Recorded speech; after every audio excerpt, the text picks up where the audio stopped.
Welcome to Salvage, a podcast for conversations with artists about the repurposed materials they use in their art practice. Enjoy my conversation with Carol Paik. Carol discovered her love of art making relatively late and is trying hard to catch up. She is interested in many different media, but mostly enjoys working with repurposed textiles. After years of buying expensive and often toxic materials for her work, her goal now is to create art exclusively out of unappreciated, overlooked, landfill-destined stuff she finds around her, of which there's a great abundance. Thank you for being here today. Thank you. Thank you for agreeing to chat. Of course. Always want to chat with you. Well, that's what I love about these conversations, that these are just conversations. Yes, we keep on the topic of repurposed materials, but it's just a conversation. And I'm happy just to see where it goes. Mm-hmm. So I would like to start with a question, and that's the only question I have prepared because we're going to see where this conversation goes. Okay. But how or what has propelled you to start working with repurposed materials? Well, I think it started out because I just had so much stuff around. I was hoarding fabric specifically, and I had so much of it. It just seemed like I needed to use it. And then once I started doing that, I think it was a bunch of different things, but I also just became aware of how much we throw away, how much I throw away, how much waste there is. And once I started really seriously using the textiles, of course, I immediately started reading about how textile waste is such a huge problem. Like the fashion industry is, if not the largest polluter. So, once you start down any path, the information just, Right. snowballs. So I became more and more committed to it. And, it's a great challenge. And I certainly have more fabric that I can ever use in my lifetime. And it's liberating though, because I never need to buy anything. I never need to go looking for anything. I'm sure I have something that will fit the bill. That's awesome. I love that. Yeah. Yeah. There's no worry about having to run to Joanne Fabrics or something like that. Well, I did have to do that the other day. I don't know if What? well, okay, so I was working on this piece and I think you've probably seen it. It's supposed to be a piece of notebook paper. Okay. Yeah. It's yellow fabric, and then I'm embroidering the lines on it. Mm-hmm. So that's that blue and then a pink line down. And it kind of needs to be the same blue. Oh, So, you ran out of embroidery. well, I was reaching the bottom and I was, can I actually, and I was measuring it. Can I make it? Can I make it? And I realized I wasn't going to make it. And ordinarily, if it's any other project, I would just use a different blue. Uh-huh. This particular thing, it kind of needed to be the exact blue. So I actually had to go buy a skein of embroidery thread at Michael's. Okay, I think you can be forgiven for the one skein of embroidery. No. So, and this is the funny thing it was with tax, it was 73 cents. And my husband was with me and he's like, I can't remember the last time I bought anything that was under $1. Yeah. It was so fun. It was just this funny thing. I was like, 70, and the cashier even said, you think you can afford it? I mean, it was just a really funny moment. But anyway, that's the one time I did have to buy something. Sorry. It happens. You are forgiven. Thank you, because I felt terrible about it. I really felt bad. Like I should not have. I have so much embroidery thread. I just didn't have that color. And then I posted about it on Instagram, and my friend Kai said, "Oh, I'm sure I have that color." Well, now you have it, and I'm sure that you will use it for something else eventually down the road. You will not let it go to waste. I will not let it go to waste, but that's not the point. The point is you make do, and I didn't. But anyway, that's one. So are you trying to do a zero waste art practice in that case? Well, zero waste would mean I don't throw anything away. Is that what you mean by that? Yeah, you don't buy anything and you don't throw anything away. No, I Well, guess the buying anything doesn't work though. No, I guess it means no, not throwing anything away. zero waste meaning not, well, I mean, for a long time I tried not to throw anything away and I thought I kept all the ends of thread I know you do that too. I do. I keep ends of threads. Yeah. I kept the ends of threads and I kept all the scraps and I thought I could use them as stuffing or something. Hmm. Um, but I really got overwhelmed, honestly. I just got really overwhelmed and um somebody was complaining to this about gave me permission to throw some things away. Thank you. I really needed that. I mean, it's really hard. I can picture this stuff floating in the ocean. I see it Hmm. floating in the ocean or like in the tree in the desert or, some animal is wearing it around its neck. I feel bad, but I No, can't. it's true. It's very difficult, but you know, storage becomes an issue. It's a huge issue. And it was getting to the point when, it would be kind of depressing. Like I go into my studio and see piles of stuff that I didn't even know how to um organize, so and that was just it's stumped me. It's Yeah. very difficult to be productive when you feel that overwhelmed and it's kind of depressing. So I did start to throw some stuff away. Yeah. And things like that you can't always give away. You can always give away fabric, I think, or donate it or something. But tiny little scraps, it's very I difficult to find feel somebody who would be willing to take that. No, and for a long time when I was making the stitch faces, the dolls, I would use that for stuffing, things like that. And I Hmm. think what I might need to do is just make some gigantic thing that needs stuffing. But the problem with that is it's then you stuff it into something and then you have the thing. Yes. Oh, maybe you can see. Do you see in the back up there? Yes. That's What what is I, that? well, it's it's my burden. Oh, that's right. Tell us I about made your burden. Okay, Yeah, so so I made that in my residency. The story of my residency, I was doing this residency and I didn't know what to take with me. And a friend of mine suggested, take the thing that's taking up space in your studio and do something with it. And then even if you don't do anything great, at least you've cleared a space in your studio. So I took a couple of bins of the fabric that I couldn't categorize. mhm. I have that stuff in like most of it I can file. I have some by color, some by pattern, some by fabric content, but there was boxes of stuff that I couldn't, you know, figure out where So they you would took go. those to your residency, and then what happened? Well, so then I had this gigantic wall at my residency, which was kind of great. And I thought, as an initial matter, I'm just going to see what's in this bin. So I just took stuff out of the bin and pinned them on the wall. And I did this for 2 days and did not reach the bottom of the bin. And I started to feel again like completely defeated by my bin. I've Yeah. lost the bin battle. And and finally I managed to pin everything up in this one bin. And it's like, so I had no idea of what a bin even contains. And this wall was huge. Can I tell you, it's a huge, huge wall. And I meant if there are pictures of it on Yeah, Instagram. I think I remember seeing pictures of it. It was like 20 feet, Yeah, I right? mean, And 10 huge. feet high or something like that. More than that, because the studio was in an old textile mill, actually, so Mm, it's a huge wall. So I finally got everything up on the wall and I'm looking at it, and then now what do I do?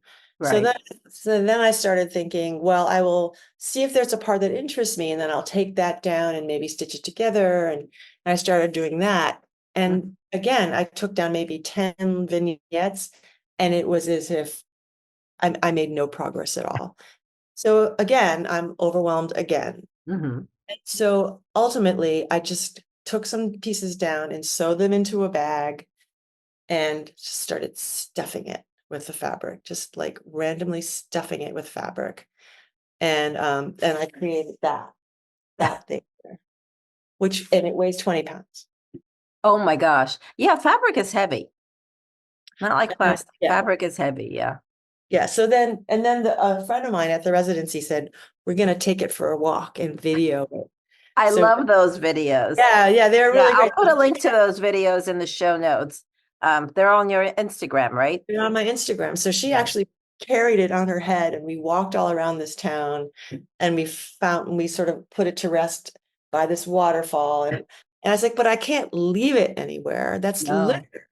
So what did I have to do in the end? Bring it home. Right.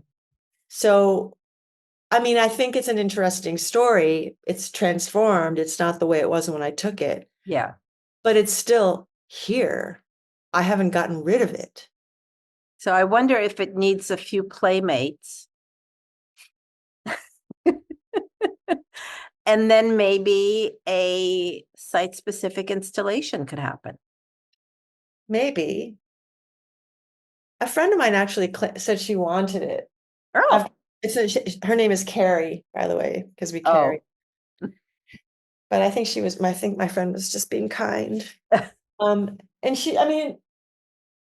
that would be great. But again, I mean, that would be ideal. mhm. But even at the end of that, What happens? that's what happens. It's just an ongoing Yeah. story. I mean, hopefully sale happens, so it's sold and is displayed somewhere, but that's never a guarantee.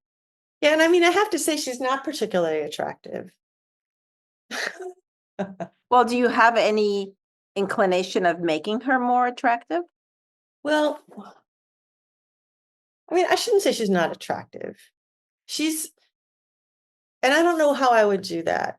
Because maybe part of what's unattractive to me is that she's not useful. Oh, no, that's not right. She's, I don't know. Sometimes I think she is attractive and sometimes I think she isn't. But because she's my burden, Yes, yes. I don't know. I think she's a statement of your burden, but your burden could be attractive. Could it And though? I suppose you could embellish her to make her more attractive if you wanted to. Yeah. Yeah. And, I don't select the fabrics really. I receive them. Yeah, So and part of actually what I like about her is that she's very random. yeah. Look at, I'm calling her she now. No, We do have a that's connection. okay. She can be gendered. It's okay. Yeah. Um, I don't know. I mean, I would love to display her. I think that would be very cool. I just don't know. That just that requires someone to want her. Well, but she could also be placed in some space, no? I don't know. Wouldn't I be fined if I left her somewhere? Oh, yeah. No, I'm saying in like gallery space. Oh, you mean with someone's permission? That's what I mean. Someone would have to give me permission. Someone would Yeah, have I that. think you would have to, well, maybe she needs to be entered into an exhibit. Yeah. Okay. Maybe I will do that. But that's the other problem. She's heavy. Yeah. It would have to be a local exhibit that you could deliver her, because Yeah. shipping would probably be prohibitive. Shipping's difficult. And ideally, if you have something that size, you would want to put it outdoors, but I think she wouldn't really hold up very well. No, she would get very soggy. She would get very soggy and things would start to live inside her. Mm. Anyway. Yeah, I don't know about that. Anyway, yeah, no, but it was an interesting exercise. Mhm. And it was very worthwhile, just even to see what it is that I have as an Yeah. initial matter. I mean, so often just take things in and we don't even know what Yeah. it is, or Yeah, or understand the bulk of it. Yeah, I had to learn the bulk of my studio space when I downsized. Gosh, it was over 2 years ago now. And I think I gave you some of my fabric. As a matter of fact, I know I did. Oh, there might be some of it even there. Maybe, Oh, yeah. yes, I was going to tell you, I just finished a quilt, and you had this huge headboard that you had padded and Yes. upholstered, and that had a batting in it. Yeah. And I just used that. I just used it in a Oh, quilt. great. I know. I That's was so awesome. thrilled. Yeah, that was pretty great. Yeah. So you and I can congratulate each other on that particular salvage. Yay, us. Yeah. Well, you know what? I think all of that deserves congratulations because it's actually being used. It's now a part of something instead of just taking up storage space. Right. And batting is actually something that's kind of hard to source. Mm. And again, I refused to buy anything. So that was fantastic that I had Oh, that. that's good. Yeah, Yeah, well, I don't use batting for my art anymore. right. And yeah, I think I think I kept some scraps of my batting just in case. I figured maybe I would need to use it for a sample or something like that. Um, but yeah, I think they're just small, Yeah, right. 10 by Don't, 10, 12 by 12, something like that. No more than that, and only a couple of pieces. yeah, I don't don't, think actually they're even that big. okay, don't even think about giving those to me. I'm not. I'm holding on to them. They're mine. I will not give them to you. Um, Um, Aside from fabrics, I know that you've used other repurposed materials and plastics are some of them. I was just actually on your website and I was looking at your 100-day project, and I am so impressed with how many you have pulled off already. yeah. I didn't even know about some of those. Oh, really? Yeah. So Uh, I love those projects. They're just great. yeah. In a way, they're liberating because you make something small every day. Well, you did the Yeah, cloth. yeah. No, I just did I hosted a 30-day project, but Right. these are 100-day projects, which is like, wow. Well, once you do it and you know you can do it, it's not that hard. And again, you know that any particular day you don't have to come up with anything brilliant. You just have to come up with something. Yeah, And that's exactly. and that's not always easy, but it's doable. And I really do like doing them because it just gets you in that habit of doing something every day and and giving yourself a break because you have a built-in excuse for not producing something marvelous, Right. Yeah, no, I've always enjoyed those. Years back, I think it's been over 10 years ago now, I did weekly projects. Like I did like it was a journaling project. Somebody else was doing them and I took inspiration from someone else, but I did one tiny little artwork per week. And they were small, 5 by 5, 4 by 4, something like that. Um, and that was a really cool challenge that I did for 2 years in a row. Oh, wow. But again, it's a small, tiny artwork. And some weeks it was a pretty, what's the word, complicated artwork. Like a lot of detail went into it, a lot of hand stitching or whatever. And other days it was just a little bit of glue and a couple of stripes or whatever. It was just a very simple composition because some weeks there's just no time. Yeah, and Life that's takes almost over. right. And it's the point is not to turn out a masterpiece every time. Right. It's the process. So you did artwork a week for 2 years? Yeah. For two That's a years. lot. That's pretty remarkable. Yeah.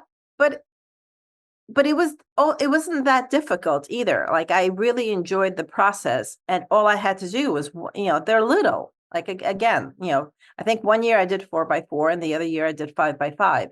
So Hmm. that's really small. Hmm. And my kids were quite young at that time. So it was something I could put in a little Ziploc bag and take with me on whatever activity they had. And while I'm waiting for them, I could do a couple of stitches here and there. Yeah, yeah, yeah, So and it kept me creating at a time when my creativity was really minimal because my kids were so young. yeah. And no, that's perfect for that. Yeah, Just to keep you thinking that way. exactly. Um, Exactly. I think that was great that you did Yeah, that. That's a long sustained effort, 2 years. it is. And then Mhm. one year after those 2 years, and I've never done this again, but I decided to do a yearly daily project for a whole year, a Oh, daily. well, so the 100-day project is nothing for you. But I haven't done I haven't done anything like that since then. Yeah, but if you did that even I once. did that once. So I did 365, but I have to admit that there were some days that I skipped and then I caught up. Because, life intervened with whatever was happening. Yeah. Well, that's way better than you missed a day and then you just said, well, that's the end. Yeah, no, I didn't quit. And I did it. I bought a really thick sketchbook, like one of those on sale sketchbooks that had, I think it had 300 pages and I had to glue extra pages into it. So it could be a sketch or it could be stitched or it could be glued in. It could be anything. Like I didn't put any parameters on myself as to what it was going to be. Oh, well, Some days it was literally quite a doodle. So yeah, if you did that, you can easily do a 100-day project is a third of that. So you've obviously done this. I guess it's just it's the consistency of your 100-day projects that are always that's what's inspiring to me, is that you did it for what, 6 or 7 years in a row? Gosh, I don't even know. And I don't do them with any particular regularity in mind. It's just like, oh, I have an idea, or, I haven't done one in a while. Or sometimes I don't have any larger ideas, but I feel, like I'm not doing anything. So it's a good way to just get you back in the studio, Yeah. or just get you back thinking that way. So I start them for a lot of different reasons. And then when I'm done, it's like, forget it. I never want to do another one ever again. Until the next year. But when you do your 100-day projects, do you start with like this is the thing that I'm going to do for 100 days. Like I'm going to draw this squiggle for 100 days or stitch this squiggle for 100 days. So there's like one overarching idea for it, right? Yeah. Yeah. Yeah. And the idea doesn't evolve. I start with that idea and I usually don't tweak it as we go along or anything. So, and this last one I did, the lines of demarcation project, that was, the thing is when you start off, you think, oh, this is endlessly, I can think of a million lines of demarcation, but after like 4 days, oh my God, I can't think of, Yeah. I suddenly felt like I couldn't think of anything. Because I also don't want to repeat myself. Right. So that was challenging. And they're all challenging in different ways. Oh, yeah. Well, but that's the beauty of it, right? Excuse me. Well, yeah. I mean, so with the lines of demarcation project, the challenge really was the concept of a new idea. Sometimes the challenge is the execution. Right. Because sometimes some of my 100-day projects are not really very conceptual at all. They're just, like the starfish project was kind of just make a starfish every day, Right. that kind of. But that's okay. They don't have to be. I think that in order to keep them doable and interesting to one, they don't have to be conceptual. Yeah, and they don't. Deeply thought out each time. They could just be Fun. A project a day, a fun project. Yeah. Right. And so that's interesting. And they end up being challenging in ways that you might not have predicted at the outset. Exactly. Yeah. Yeah. Agreed. Well, you and I did the drawing for a month. We did. I'm not very. That was fun. I mean, we did it. We completed the period of time that we set out to. Right. But then you kept going and I. Yeah, but that was not the agreement. It wasn't, but I have to say I felt guilty because I was like, oh, I dropped it. I was doing so well and I was sketching every day. And then now I've dropped it and I have tried picking it up twice. One of those times I even told you about me that I was going to pick it back up again. And I dropped it again. Well, we can pick it up again whenever you want.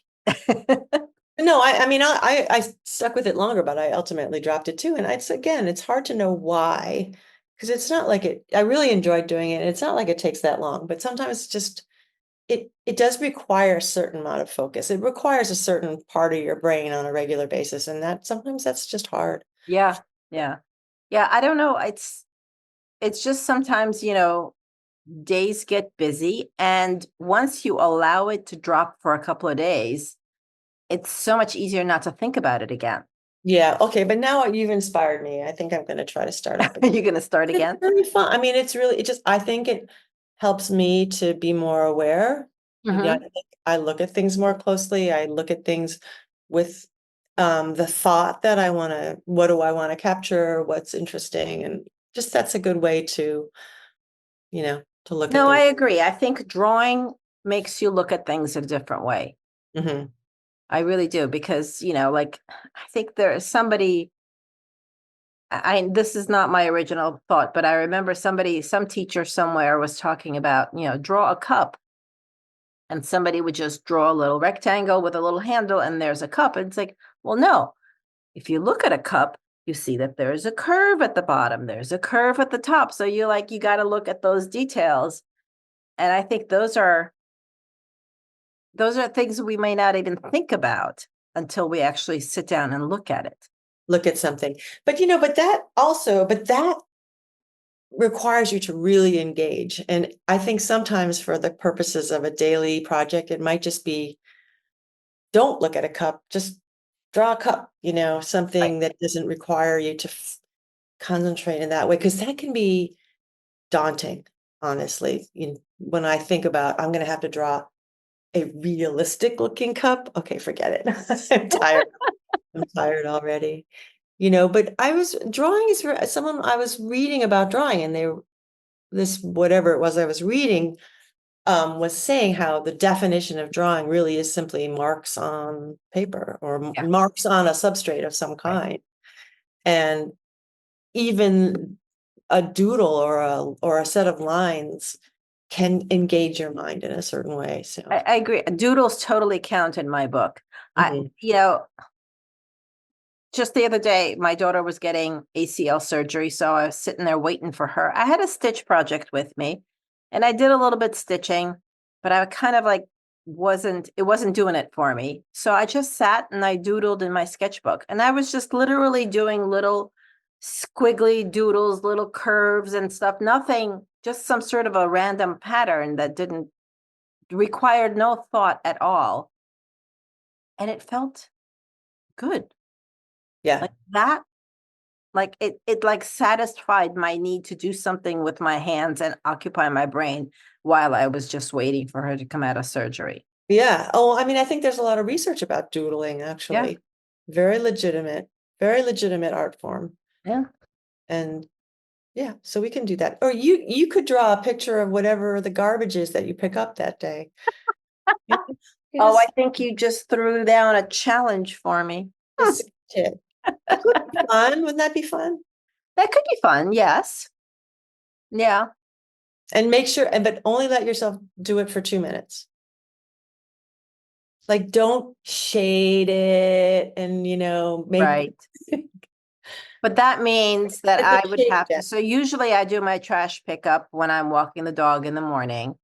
And and I usually collect it all, but that means I would either have to carry a sketch. Well, I guess I could keep a sketchbook in my car and draw the little piece before throwing it into the little bucket sometimes it's a big thing. Sometimes it's just a shard of glass. Yeah, just even capture the outline of it or something. Hmm. All Huh, right. I'll think about it. yeah. One more thing to do. Yes. One more thing for the to-do list. I So know. since the purpose of this podcast is to talk about our materials, our repurposed materials. We talked about your fabrics. We talked a little bit about plastic.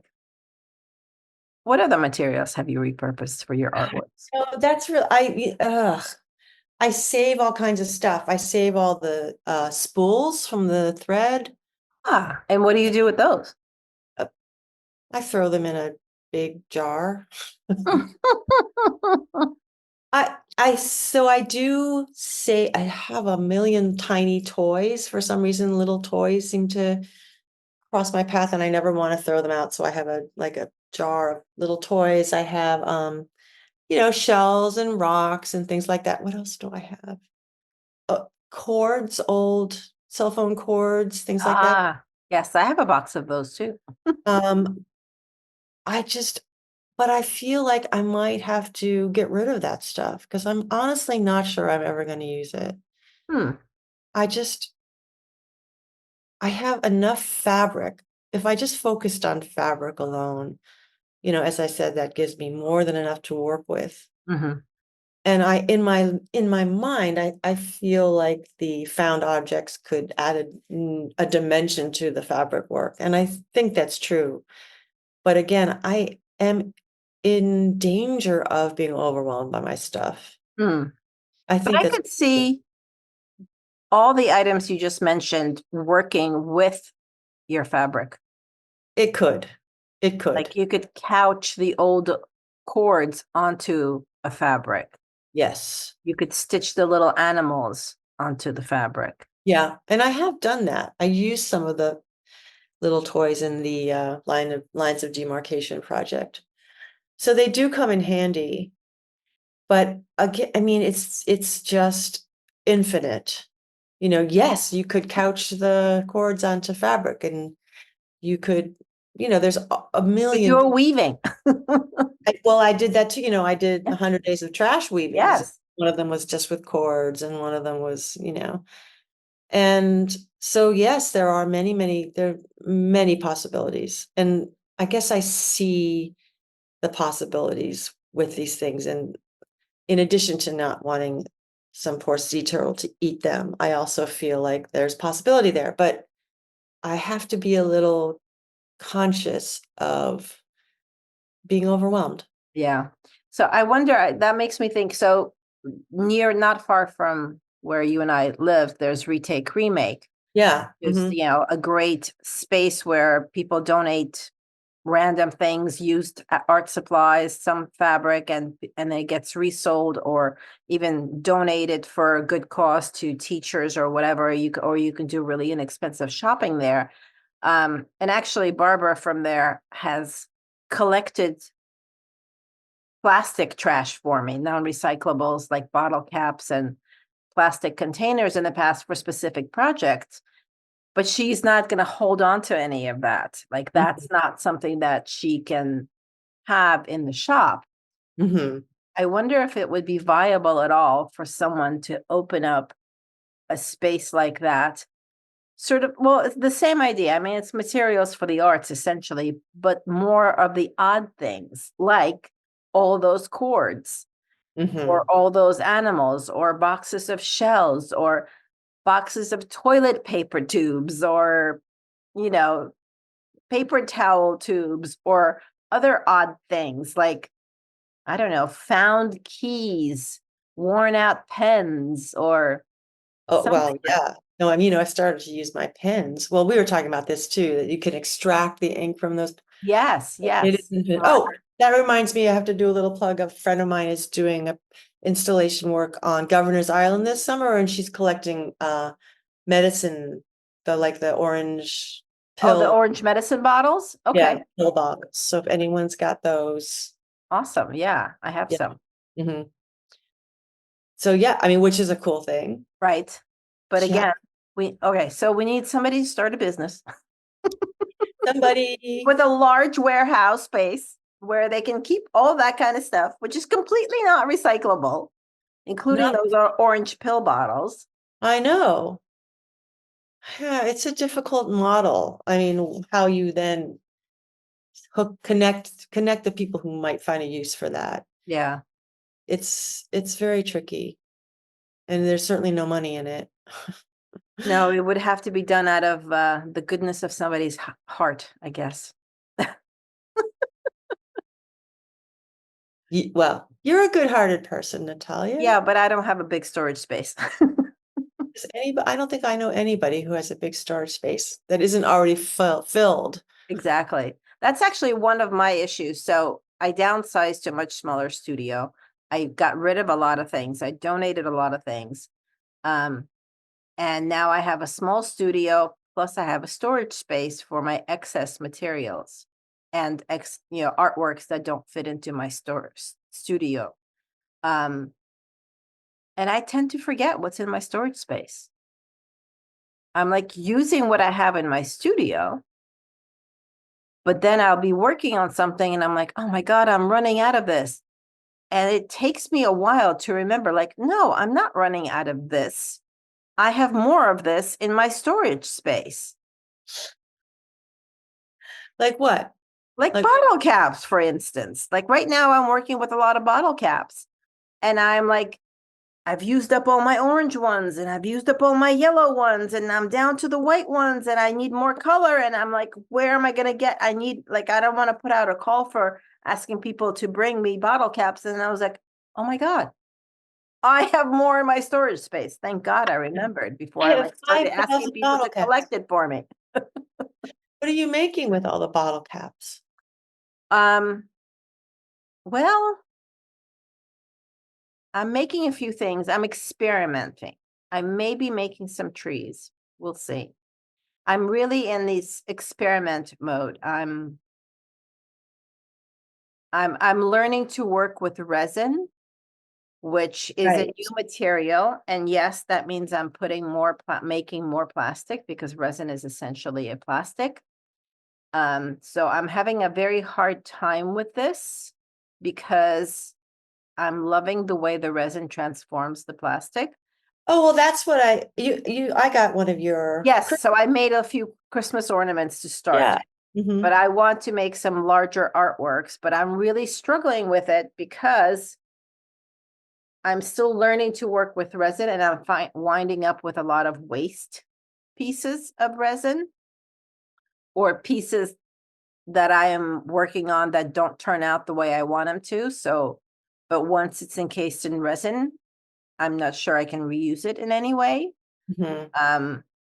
So I'm struggling with the waste factor of the resin, which I knew would be a problem. I just didn't realize how much of a problem it was going to be. Yeah.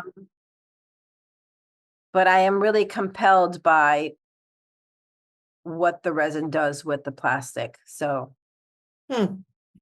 yeah, for now, I'm going to keep going for a little longer and we'll see if I can figure it out and make it less wasteful. Um, but yeah, Yeah. it may be just a short-lived thing, although it's already been a few months. Right. Well, I'm sure you'll learn a lot about the material and that will be informative for whatever you work on next, Yeah, or maybe you'll figure out the waste issue. maybe. Or maybe I'll figure out, yeah, maybe I'll figure out what to do with the waste. Because I've been trying to save it, but I've also thrown some out because I don't know what to do with it. And I don't feel like all of it is worth saving. Like some pieces are worth saving because they have an interesting shape or something, but others are just, like little shavings and scraps that I don't know how I can reuse. Can I ask you, well, I don't want to, how does this work? The resin what form does it come in? So it comes in two liquid parts And then you combine and you them. combine them and it hardens. Okay. But once it's hardened, I mean, you can use power tools to do things to it, which I'm not. Um, but you really like once it's hardened, I use molds to pour it all into and it then becomes the shape of that mold. Um, but if I mess that up, then it doesn't work right. And then you have to live with your mistakes Yes. all around you. Yeah, and they are all around me currently. Ah, well, it seems worth exploring for sure. I think so. I can't seem to make myself stop exploring it because it's really compelling. So I'm going to follow my muse on this one and keep going for a little bit longer and see what happens. Yeah, I think you have to. Yeah. Good for And, you. I'll keep doing my forest cleanups and that'll be sort of payback. I don't know. Or redemption, a little bit of redemption. If I'm picking up street trash while I'm creating more trash in my studio, is that redemption? Yes, I think it is. It's redemption. Well, it's counteracting in some way, but it's all in the name of exploration, and that's got to be a good thing. I think so. I think that's important for an artistic practice is to keep exploring, whether you're exploring with a new material or with an old material. Yeah, I think that's right. I mean, sometimes I think, because I will come back to, I like working with fabric. I have so much of it. I know that the process is sustainable. I'm not using glues. I'm not using any plastics. But as you said, you do want to continue to explore. So, I have to find other ways to do that. So what is on your work table in your studio now? Well, I just cleared my work table. I just All right, made what this. are you planning to put on it? Well, I know. Well, I just finished this piece that I used that batting. Yes.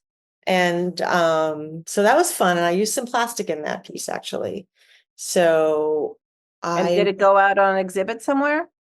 hopefully later in June it will, and then I'll post about it at that point. Awesome. And then um there's a call for a show that the collage group wants to do. And I'm mulling it over because nothing is coming to mind right now.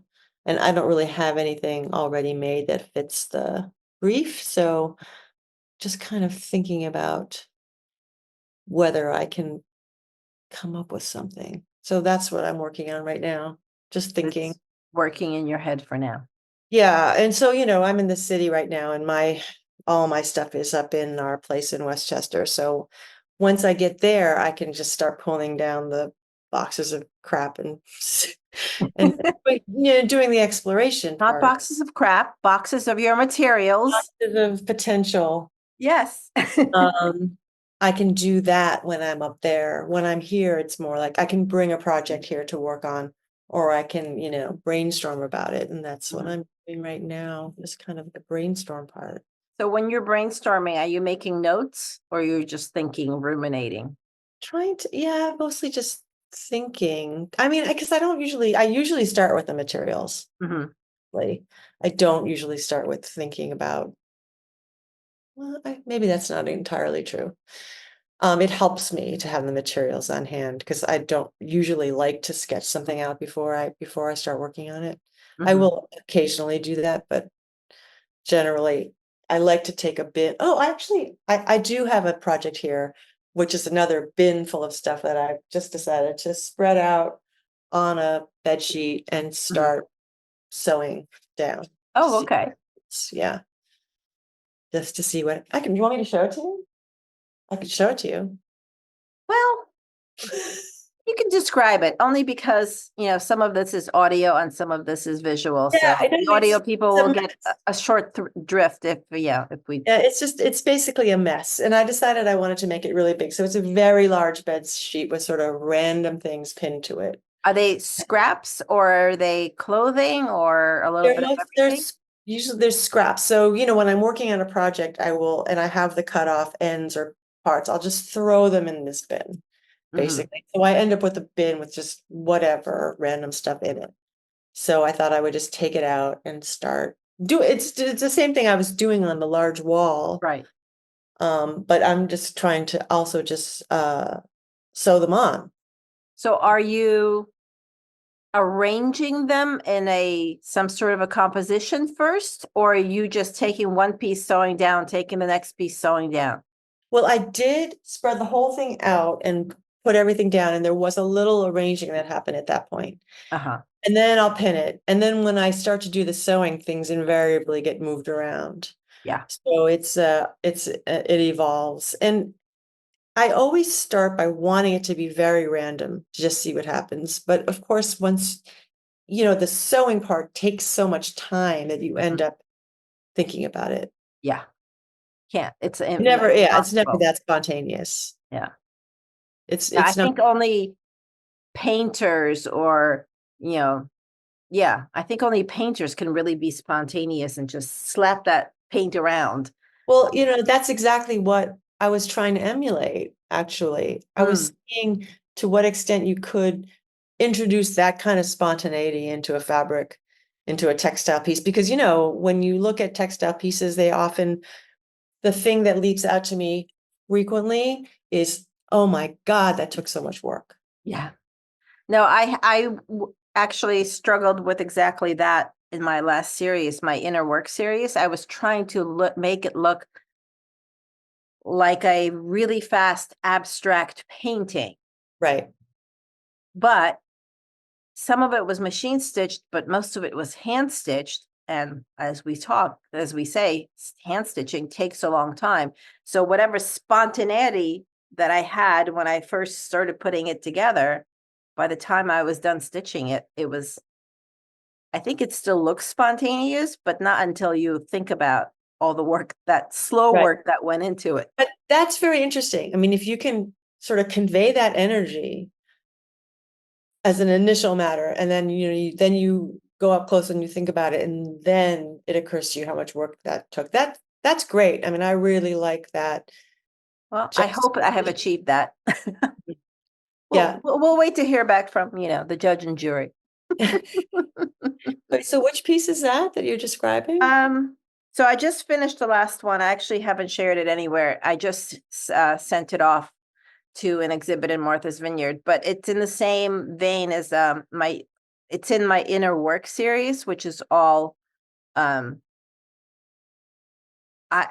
it's a little bit, their inner work, as in I am working on my inner self when I'm stitching them. Uh-huh. So I am processing a lot of things in my head as I'm stitching them, but yet at the same time, I want them to look fast and spontaneous. So it's a little bit of a push and pull, but I've done some smaller pieces and I just finished this really big one that I haven't posted anywhere yet, but I will soon. That's really interesting because that's exactly, I think about that all the time. I just, how can you convey that painterly energy Yeah, it's very and difficult. movement, Yeah. the Well, gesture. difficult for me. Yeah.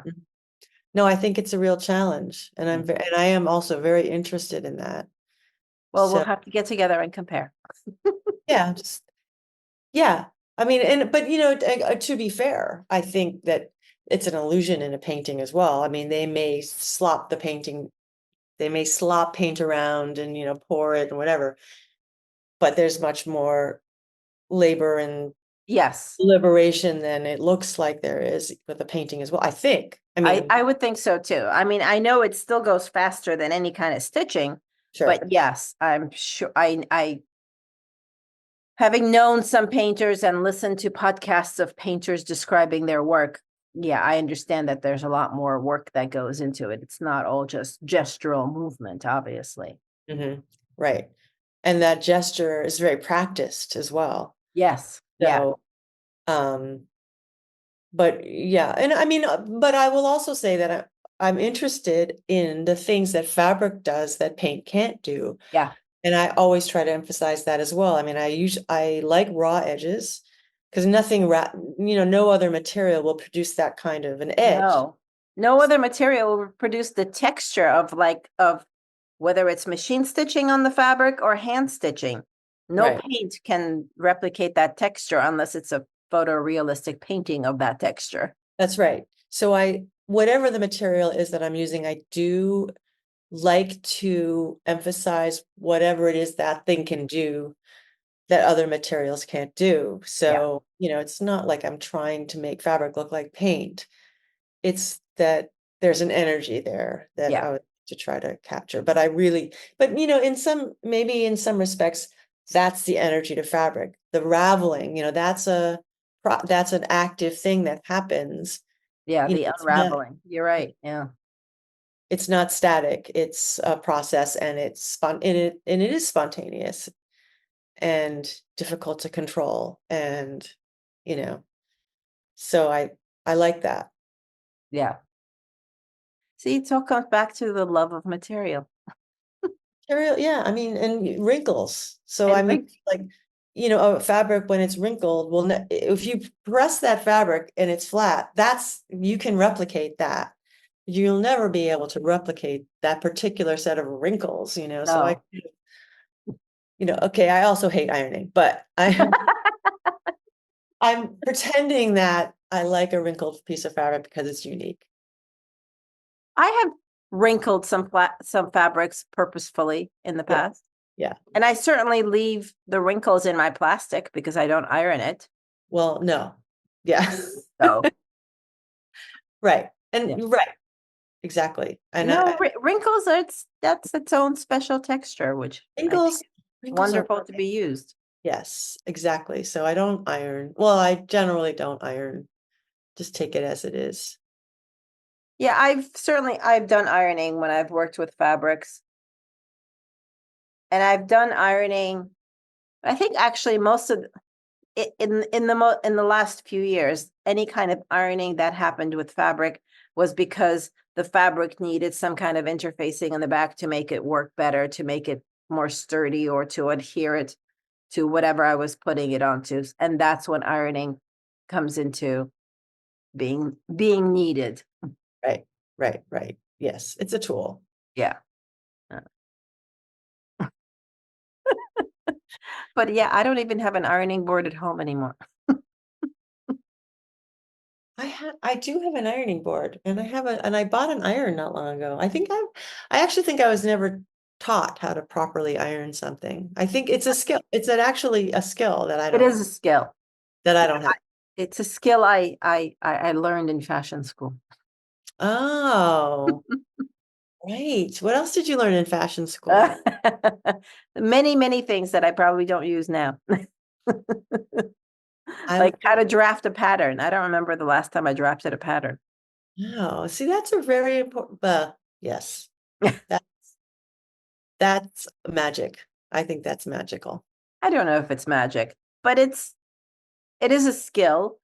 And I mean, some patterns are very easy, but others are not. And the more complicated it is, the more the skill comes into the whole thing. But yeah, I don't know. I guess I'm quite sure that a lot of things that I learned in fashion school are still informing my work today. I'm not always sure how, but they probably are.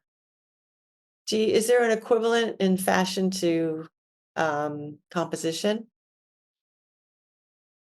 Well, yeah. I mean, when you're designing a line of clothing, you're designing fabrics that all go together in some way, and the styles in a collection go together in some way. So yeah, composition is part of it. Not quite in the same way as you're composing a painting or a quilt, but yeah. Really interesting. I think that just I'm very interested in that education. I think uh, I think that maybe the main component of it for me was learning to work with color and learning to see color. Like one of my random duties in one of my jobs after school was um, checking swatches for color matching, for fabric that was being dyed for garments. And I would be in the light box with the original swatch and all the fabric swatches for all the different materials that were being used. And I had to match them all to the original swatch and say, no, this one is a little too green, the other one is a little too blue, or whatever it was. And I think that taught me to see color in a lot more detail than I would now. So I can look at a green and say, that's a yellow green and that's a blue green. Even if the difference is very subtle. I think that has taught my eye to see that. You can train your eye to see that Yeah, better. you Well, can. and so then you would be able to mix that color, you think? I don't know that I would be, well, no, I think you need to know paints too. And I'm not, can I approximate something in paint? Yeah, I can wing it, but I'm not an expert in paint, so I wouldn't be able to be a very precise person in that either. Yes, but you would need to know it needs more blue. Yes. Yeah. Yeah. Color is really fascinating. I mean, it's just the more I know about color, the more I think it's not a real thing, actually. It just, it's just so dependent on everything else Yeah. around So it. is it Taschen? Is that the publication? I just saw their ad. They put out a big, beautiful book and it's all about color. Um, and I clicked on the link to look at it, and it would be a most stunning book to have, but I balked at the price of it. So Oh, I'll look it up. Very No, I mean, I've learned a lot about color. I took a class actually about color, and we did those exercises where, you take a piece of paper that's one color and you put it next to two different colors, the Mhm. Joseph Albers experiments. Yeah, yeah, and how different it looks. Yeah, I mean, that was very eye-opening to Yeah. so to speak, extremely eye-opening. Mhm. I think I didn't realize how mutable color is. Yeah, yeah, it really is. No, Mhm. it's fascinating. It's really, Always learning something new. I know, I know, gotta, yeah, Well, except, thank you, Carol, for this conversation. thanks, Natalia. I always love Talking to chatting you. with you. Yeah, it's always great. I will talk to you soon. Yes, will do. And so start drawing your garbage. I'll Okay. be on the lookout. All right. Thank Sure. you. Okay, talk to you soon. Bye. Bye. Thanks for listening to our conversation. You'll find all the links in show notes, and I look forward to seeing you again soon. This podcast was created, produced, and edited by me, Natalia Korover. Theme music by R.C. Gaida. Find out more about me at artbynatalia.com. Find out about my community at repurposercollective.com and about my kids' education initiatives at ecoloop.art. Thank you for listening.